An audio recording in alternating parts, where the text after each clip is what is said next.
ಮಾಡ್ತಿರೋದು? ಹುಳಿಕಾಳು ಹುರಿತಾ ಇದೀವಿ. ಯಾಕೆ? ಚಟ್ನಿ ಮಾಡಕ್ಕೆ. ಮತ್ತೆ ಒರೆಸನೆ ಹುರ್ಕೊಬೇಕು. ಆಮೇಲೆ ಹಸಿಮೆಣಸಿನಕಾಯಿ ಹುರ್ಕೊಬೇಕು. ಈ ತರ ಚಟಪಟ ಅನ್ನೋ ತರ ಹುರ್ಕೊಬೇಕು. ಹಸಿಮೆಣಸಿನಕಾಯಿ ಬಿಡ್ಸ್ಕೊಂತ ಇದಾರೆ, ಇದನ್ನ ಹುರ್ಕೊಬೇಕು.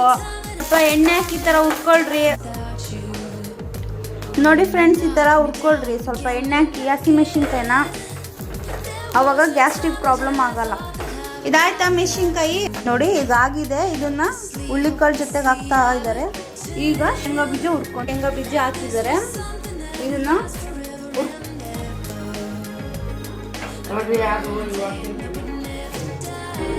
ನೋಡಿ, ಒಂದು ಚಿಕ್ಕ ನಿಂಬೆ ಗಾತ್ರದಷ್ಟು ಹುಣಸೆಹಣ್ಣು ಹಾಕೊಂಡಿದ್ದಾರೆ. ಇಷ್ಟು ಉಪ್ಪು ಹಾಕ್ತಿದ್ದೀನಿ, ಕಲ್ಲು ಉಪ್ಪು ಹಾಕಿ ಟೇಸ್ಟ್ ಬರುತ್ತೆ. ಸ್ವಲ್ಪ ಕೊತ್ತಂಬರಿ ಹಾಕ್ತಿದ್ದಾರೆ. ನೋಡಿ, ಸ್ವಲ್ಪ ನೀರು ಹಾಕೊಂಡು ಈ ತರ ಆ ಚಟ್ನಿಗೆ ಹಾಕೋಕ್ಕೆ ಒಂದು ಈರುಳ್ಳಿನ ಈ ತರ ಸುಟ್ಕೊಂಡು, ನೋಡಿ ಈ ತರ ನೈಸಾಗಿ ನೋಡಿ ಈ ತರ ನೈಸಾಗಿ ರುಬ್ಕೊಂಡಿದ್ದೀನಿ. ಇದಕ್ಕೆ ಸುಟ್ಟಿರೋದು ಈರುಳ್ಳಿನ ಮಿಕ್ಸ್ ಮಾಡ್ಕೊಬೇಕು. ನೋಡ್ರಿ, ಇವಾಗ ಸುಟ್ಕೊಂಡಿರೋ ಈರುಳ್ಳಿನ ಈ ಚಟ್ನಿಗೆ ಹಾಕಿ ಮಿಕ್ಸ್ ಮಾಡ್ಕೊಂತಾರೆ. ನೋಡಿ, ಈ ತರ ಮಿಕ್ಸ್ ಮಾಡ್ಕೊಳ್ಳಿ. ಈ ತರ ಮಿಕ್ಸ್ ಮಾಡ್ಕೊಂಡ್ರೆ ಹುರುಳಿಕಾಳು ಶೇಂಗಾ ಚಟ್ನಿ ರೆಡಿ ಆಗುತ್ತೆ. ನೀವು ಒಂದ್ಸಲ ಟ್ರೈ ಮಾಡಿ.